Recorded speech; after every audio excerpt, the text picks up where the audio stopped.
this one's a doozy. Hey, what's going on, guys? Today we're going to take a look at the brand new series, Them, that just popped up at Amazon Prime and written and directed by Little Marvin. So right off the bat, the premise is a black family in 1950s moves to a suburban white neighborhood. Yeah, do I really need to say more? And on top of that, the genre of the show is horror, thriller, and drama, which means we're gonna see some shit. So let's get down to details. We follow an African-American family, the Emorys, during a period in time in U.S. history that's referred to as the Second Migration, where a lot of African-American families dispersed around the country. And so the father, Henry, played by Ashley Thomas, and the mother, Livia, or Lucky, played by Deborah Aprid, are both characters who are suffering from intense PTSD. Lucky has lost a child, and Henry is a war veteran, which does not bode well for the stress they're about to experience. And I don't think it's a surprise that they are not given a warm welcome. On the contrary, it looks like a scene straight out of Invasion of the Body Snatchers. And the main face behind this white tension is a bored housewife named Betty, played by Allison Pill. And it's pretty clear from the get-go she's supposed to be like the nemesis or the main antagonist, but then we're thrown in a lot of supernatural elements. I guess it's not too unusual to think about a haunting that is attracted to human misery. I mean, I feel like I've seen that in a bunch of horror films, or not too many. But what does get kind of unusual, though, is there's a lot of subplots for the supernatural elements, which I'll get into a little bit without getting into too many spoilers. For example, the younger daughter gets followed by a man in the black hat, played by Christopher Heyerdahl. And Lucky has a lot of visions where I honestly couldn't tell if they were supposed to be like real ghosts or they're just all in her head. And the older daughter sees her own body of ghosts as well. Now, I am going to jump the gun here a little bit and say that on one hand, there's a lot that's accomplished and explored in this show. And honestly, the tension is high and the scares are plentiful. And on one hand, I feel like a lot of the show is brilliantly shot, very clean, very colorful, very beautiful. Surprisingly, a lot of horror that takes place during the day, which is pretty rare in horror films, or any horror for that matter. But after a while, I do feel like the supernatural elements do distract a little bit from the main story. On one hand, I felt like we could have had a very powerful story that was very grounded in real life, but unfortunately kind of gets overtaken by some of these supernatural subplots. But when it comes to these supernatural elements, there's one that works surprisingly effectively within this plot. And that's the Tap Dance Man, played amazingly by Jeremiah Burkett. And to give a fair warning to all of you at home, there's a lot of sensitive subject matter in this show beyond racism. There's child murder, PTSD triggers, and blackface. Yeah. Which, I mean, the blackface is worn by a black actor, which is slightly less uncomfortable. But the Tap Dance Man is brilliant. If there is one iconic image from the show, it's him.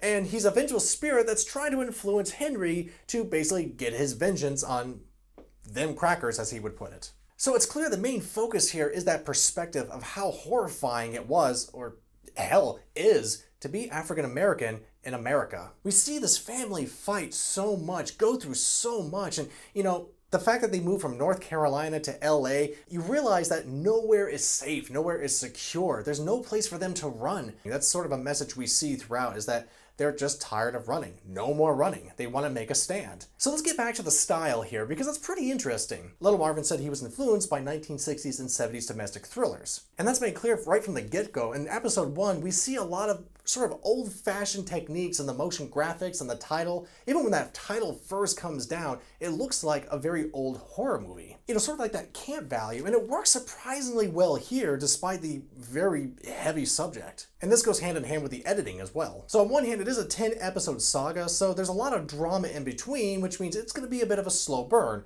just like some famous horror movies are. But when the tension is high, sometimes we get like these quick cuts. You know, like in those past horror movies when you see like a serial killer, like, you know, stabbing over and over, you get like these quick cuts like dee, dee, dee, dee. We get something similar like that in here. And we also get a lot of rotating camera angles, slanted. We get a lot of suspense built through the way the camera is shot and how everything is cut. We also get these subliminal cuts too when a character is going through an episode, you know, cutting away to some horrific imagery, sometimes imagery that matches their current predicament, which seems to be a really good way to explore the character's psychology. Oh god, in the first episode we're given text, almost to make us feel like it's a true story, that this family lived in this house for 10 days, and this is the story of all the events that occurred in those 10 days. And you're thinking, shit! I mean, how much could really happen in a week and a half? But But you know, that slow burn feeling is used especially effectively in one of the episodes, episode 8 specifically. And funny enough, this episode actually works so well on its own, it could have been its own short film.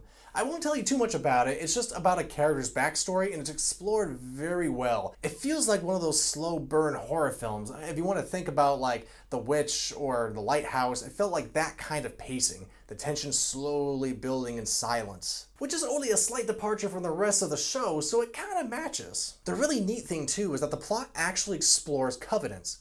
No, not like witchcraft. I mean like legal documents. They actually explore the reason why the housing market was the way it was and why they're encouraging a lot of black families to move out there. You got a bunch of old white rich dudes who just want to make some money, so they don't care about depreciating one neighborhood in order to move one black family there, get a lot of white families wanting to move away, give them a bunch of money, which ultimately just winds up hurting the quality of life and financial situations of many, many families.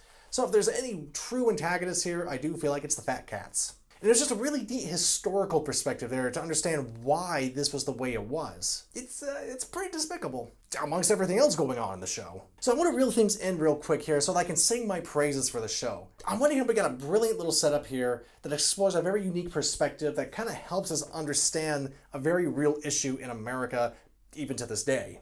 And I've always felt like horror and fantasy kind of help us understand the human psyche a little bit better than just grounded reality. And on one hand, there's a part of me that thinks this is a little masterpiece, showing the struggles of this one family, everything they go through, and really shoving this tension and this perspective of a real life thing in life. And it's incredible. Although what prevents it from being a total masterpiece, though, is the fact that I do feel like it gets a little congested with these subplots. I mean, like I said, the supernatural elements sometimes don't always seem fitting to me, except for the tap dance man. And you remember that housewife Betty? Well, she has a subplot that feels like a bit of a tangent compared to the main plot. And you could say her ending is a bit, well, cathartic. But at the same time, though, I was a little disappointed because I felt like she was supposed to be the main nemesis here, and I feel like that affected the ending quite a bit. Yeah, so as for the ending, I honestly am having a hard time interpreting it. That final shot kind of shows what I can only interpret as sort of a negative message, and maybe that's the point. But I can't help but feel like because there were so many plot threads that I feel like something wasn't quite tied up at the end. And maybe from a year from now when I watch it again, you know, maybe I'll have a different opinion. But for now, I felt like something was missing. I'm fascinated to see what they do with season 2, which is going to be a different story altogether. Yeah, it's going to work a lot like American Horror Story or Haunting on Hill House, Bly Manor, whatever you want to call that series. You could tell there was some influence from Haunting on Hill House towards the end of the show, as well as a lot was taken from The Shining, which kind of helped explain a lot of the ghostly presence. So my conclusion is that this is a little masterpiece that kind of gets overburdened by too many subplots and, you know, having shoved in supernatural plots as well, which is too bad because I feel like there's a really strong story here that's surprisingly grounded, and just one or two supernatural elements would have really added a lot. You know, I'm actually excited to see season 2, but my worry is that it's going to be sort of stretched out with a lot of drama just to meet that necessary 10-episode requirement, which I kind of feel like is the problem with this season as well. And with all that said, the first season of Them gets my score of 4 stars. Guys, thank you so much for watching. Have you all seen the first season of Them? And if not, go watch it now. And of course, what have y'all been watching lately? Comment below, let me know, and of course, stay tuned right here if you all want to see more.